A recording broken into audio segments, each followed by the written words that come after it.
primera vista parece sencillo. América tiene aviones, barcos, bases, aliados y un enorme poder de fuego. Irán tiene sanciones, infraestructura dañada y presión desde varios frentes. Si uno solo mira el mapa del petróleo y los titulares sobre bombardeos, es fácil pensar que el resultado es solo cuestión de tiempo. Pero aquí es donde empieza el problema, porque esta guerra no se trata solo de quién tiene la fuerza aérea más poderosa, ni de quién destruye más objetivos desde el aire, y mucho menos se trata solo de un estrecho del que se ha hablado durante semanas. Por eso, hoy, con la creciente presión estadounidense y el traslado de fuerzas a la región, cada vez es más evidente que Irán es un adversario mucho más duro de lo que parece a simple vista. La verdadera respuesta no se esconde solo en la superficie del mar, sino profundamente en el interior del país. En las montañas, en las distancias y en el terreno, que en el mapa parecen manejables e interesantes, pero que en una guerra real se convierten en una trampa. Y mientras la atención del mundo se centra en si Washington ejercerá aún más presión, al mismo tiempo surge otra pregunta de la que se habla menos, pero que puede ser igual de peligrosa. Porque Irán no juega solo en un tablero de ajedrez. Y si Bielidón piensa que basta con destruir algunos objetivos, restablecer el orden en el mar y esperar el colapso de Teherán, puede descubrir muy rápido que se enfrenta a un país que no se puede quebrar tan fácilmente como alguien en Washington desearía. Estados Unidos hoy están haciendo exactamente lo que mejor sabe hacer. Presiona desde lejos, envía más fuerzas a la región, amplía su presencia en el mar, amenaza con golpes aún más duros y al mismo tiempo deja claro que si Irán no retrocede, otros objetivos estratégicos podrían ser los siguientes. Miles de paracaidistas estadounidenses ya se dirigen a la zona. Después de los refuerzos anteriores de la infantería de marina y el despliegue aéreo, nuevamente se están considerando escenarios de operaciones terrestres limitadas. No una gran invasión al estilo de Irak en 2003, sino intervenciones que le quiten espacio a Irán, muestren fuerza y lo obliguen a retroceder. En papel, suena como un plan que Washington puede vender tanto en casa como a sus aliados.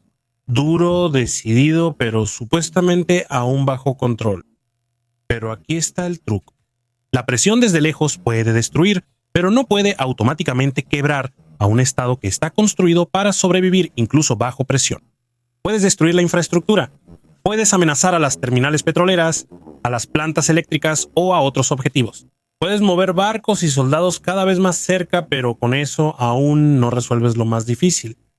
No resuelves lo que pasará después. Si Irán realmente se quebrará o solo se endurecerá.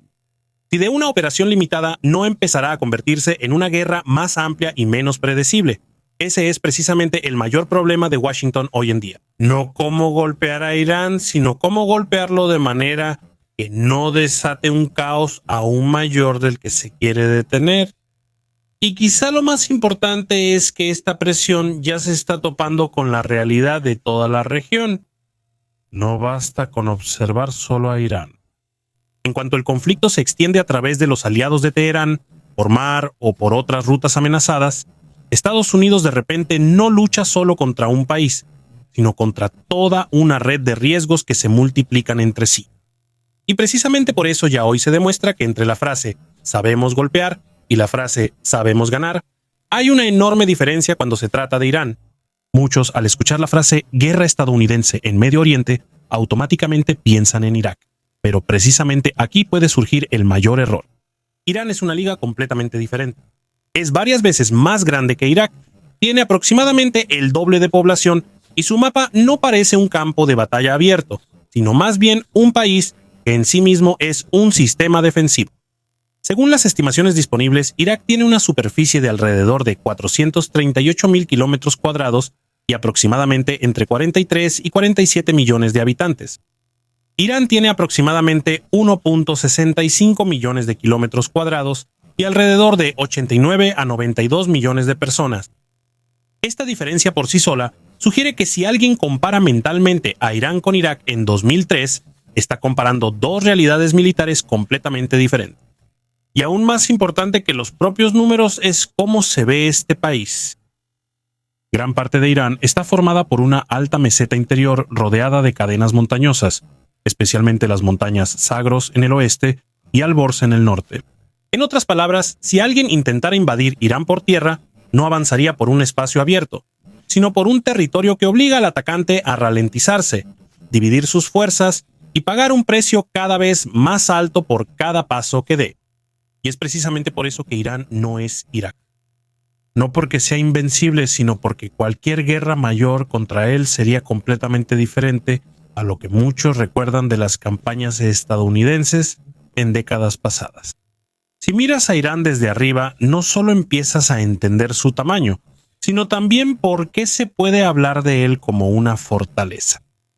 Gran parte del país está formada por una meseta interior seca, que está cerrada por los Zagros al oeste, el Alborz al norte y otras barreras montañosas y semidesérticas en los demás lados. Así que no atacas una superficie plana en un mapa, sino un país donde el terreno ya decide de antemano por dónde se puede ir, dónde se puede defender y dónde el atacante empezará a tener problemas. Los Zagros lo ralentizan incluso antes de que se encuentre con la resistencia principal. Los Zagros no son solo unas colinas en el borde del mapa. Se extienden unos 600 kilómetros a lo largo de la parte occidental y suroeste de Irán hasta llegar al estrecho de Hormuz y forman una barrera natural entre el interior de Irán y las direcciones desde donde podría venir presión desde Irak o desde el Golfo. El Alborz, por su parte, separa el norte del país del espacio central y crea otra barrera justo en uno de los núcleos más importantes del Estado iraní, es decir, en la zona alrededor de Teherán. El resultado es simple y muy desagradable para cualquier atacante. Cualquier avance terrestre mayor no comenzaría con un movimiento libre, sino con el paso por zonas que el defensor conoce, puede preparar y en las que puede obligar al atacante a luchar en un terreno desfavorable. En el caso de Irán, la fuerza del atacante se encuentra muy rápidamente con la realidad física del país, con rutas estrechas, desniveles, zonas desérticas y semidesérticas, y un interior que no se puede rodear fácilmente. Por eso, en un escenario así, Irán no parece solo otro país de Medio Oriente bajo presión, sino un territorio que en sí mismo es un sistema defensivo. Y cuanto más profundo intentara avanzar alguien, más se cerraría esa fortaleza a su alrededor. Y aquí es donde toda la guerra comienza a transformarse en una forma aún más desventajosa pero segura, porque Irán no tiene que presionar solo directamente desde su propio territorio, basta con que también se active por completo su campo más amplio, y de un problema en el Golfo Pérsico de repente se convierte en un problema para toda la región. Por eso los hutíes en Yemen son tan importantes. Ya han entrado en esta guerra con ataques a Israel. Y con eso recordaron que Teherán no juega solo en un tablero de ajedrez. Puede ejercer presión de manera indirecta a través de aliados que, aunque se sienten en territorio iraní, pueden golpear en lugares que son igual de sensibles para el comercio mundial. Ese lugar es Bab al-Mandab, un estrecho paso en la entrada al Mar Rojo. Por ahí pasa una enorme parte del comercio mundial y es por ahí donde Asia se conecta con Europa a través de Suez. Y el punto es simple. Si el mundo siente que todo depende de un solo estrecho en Irán, puede descubrir muy rápido que otro problema lo espera a unos miles de kilómetros más adelante.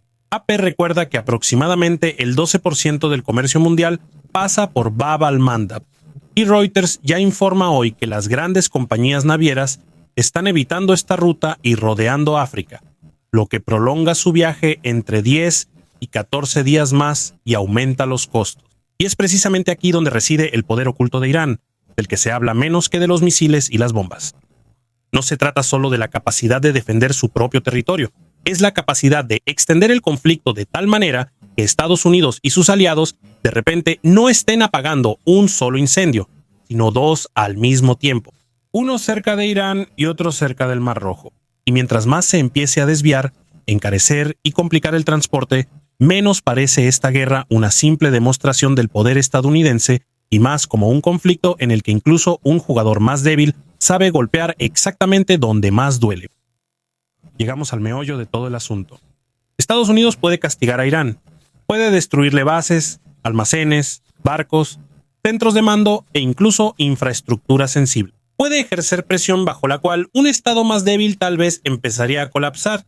Pero hay una gran diferencia entre cuando a alguien le duele cada día adicional de guerra y cuando realmente lo obligas a capitular o a quebrarse.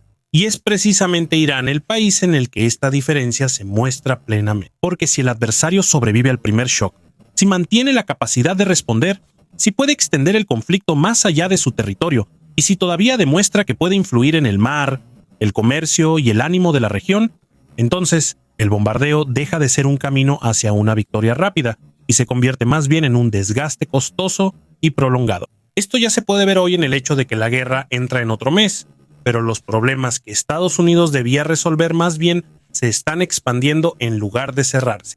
Porque el bombardeo puede destruir objetivos, pero por sí solo no puede controlar las consecuencias. No mantendrás abiertas las rutas comerciales solo atacando otro radar u otro almacén. No resolverá el hecho de que el transporte marítimo ya hoy evita el canal de Suez y Bab al-Mandab rodeando África, lo que aumenta los precios, alarga las rutas y extiende las consecuencias de la guerra mucho más allá de las fronteras de Irán. Tampoco resolverá el hecho de que Irán no está jugando solo. Si sus aliados y actores proxy se involucran plenamente en la ecuación, Washington de repente no se enfrenta solo a un país debilitado, sino a un conflicto que se expande. Por eso, hoy ya no se trata solo de cuántos objetivos golpea Estados Unidos, sino de si realmente logra controlar el desarrollo de la situación. Y por ahora, más bien parece que puede golpear fuerte, pero todavía no lo suficiente como para imponer por sí sola cómo y cuándo terminará esta guerra. Si quieres convertir los bombardeos en una verdadera herramienta para quebrar a Irán, no basta con destruir. Tienes que hacer que importe y al mismo tiempo obligar al enemigo a perder la voluntad, las opciones y el espacio para responder. Y eso en un país que tiene montañas, un gran interior, una población enorme y una red de aliados regionales, es mucho más difícil de lo que parece en los mapas de la televisión y los titulares de la noche. Por eso, hoy la pregunta no es si Estados Unidos puede golpear a Irán. Sí puede. La verdadera pregunta es si puede obligarlo a rendirse solo con bombardeos. Si Trump realmente quisiera quebrar a Irán, no le bastaría conseguir haciendo lo que hace hoy. La primera opción es aumentar la presión sin una gran guerra terrestre, es decir, más ataques, más amenazas, más destrucción de infraestructura e intentar forzar a Teherán a hacer concesiones a través del dolor económico y militar. Justo en esa dirección parece ir todo hoy en día. Trump volvió a amenazar con ataques a los campos petroleros, plantas eléctricas y otros objetivos clave. Irán no cede en el tema del transporte marítimo. El problema es que esa presión puede molestar a Irán, pero aún así puede que no sea suficiente para que el régimen realmente se quiebre.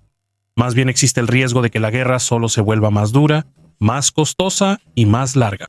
La segunda opción es subir un nivel y realizar operaciones terrestres limitadas, no una invasión a todo Irán, sino intervenciones específicas en lugares estratégicos. Reuters escribe que los sistemas adicionales de fuerzas estadounidenses en la región podrían respaldar escenarios como la ocupación de Kargu, asegurar las rutas marítimas u operaciones enfocadas en uranio enriquecido. Por eso, ahora están llegando más unidades a la región, incluyendo paracaidistas de la 82, División Aerotransportada, después de la llegada previa de aproximadamente 2.500 infantes de marina, pero este ya es el momento en que la demostración de fuerza comienza a convertirse en un juego terrestre real con alto riesgo. Porque si entras en territorio iraní, aunque sea de manera limitada, ya no solo estás mostrando fuerza, ya también asumes el riesgo de que tendrás que mantener el territorio, abastecerlo y reaccionar ante represalias. Y la tercera opción es una gran guerra terrestre. Ese es exactamente el escenario en el que todo el video hasta ahora pasa de ser un análisis a una advertencia. Porque en ese momento Estados Unidos ya no estaría luchando solo por abrir una ruta o destruir algunos objetivos, sino por realmente derrotar a un país grande, montañoso y que aún puede pelear. Que estaría interesado en el desarrollo fundamental, pero aún no se ha comprometido a enviar soldados directamente a Irán. No es una coincidencia.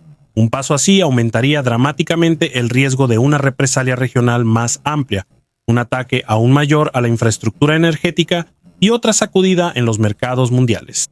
En otras palabras, mientras más quería Trump realmente quebrar a Irán, más la operación, que debía parecer una fuerte presión, se convertiría en una enorme guerra con un final incierto. Y es precisamente por eso que Irán es un adversario tan incómodo para Trump.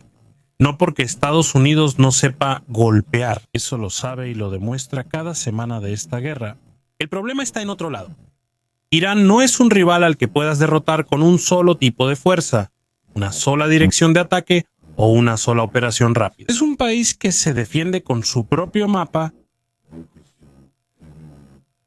que puede extender el conflicto mucho más allá de sus fronteras. Incluso hoy, cuando Washington aumenta la presión y envía más tropas a la región, todavía no se ve una manera sencilla de obligar a Irán a perder sin que esta guerra se convierta en algo aún más grande y costoso. Trump puede bombardear Irán, puede amenazarlo con destruir su infraestructura, puede intentar escenarios limitados y presionarlo desde el aire y el mar. Pero mientras más quisiera pasar del castigo a realmente quebrar a Irán, más tendría que arriesgarse a una guerra que no solo se libraría sobre Irán, sino también en el mar, en rutas regionales y a través de otros actores, incluyendo a los hutíes. Y ahí está justamente el punto de toda la historia. Hormuz no lo es todo. Irán no es solo un estrecho, Irán es una fortaleza. Gracias por tu atención. Si te gustó el video, te agradecería un like y asegúrate de suscribirte para que no te pierdas los próximos en los que estoy trabajando. Puedes apoyar mi trabajo a través de una donación y si quieres que el video llegue a más personas, haz clic en recomendar, lo aprecio mucho.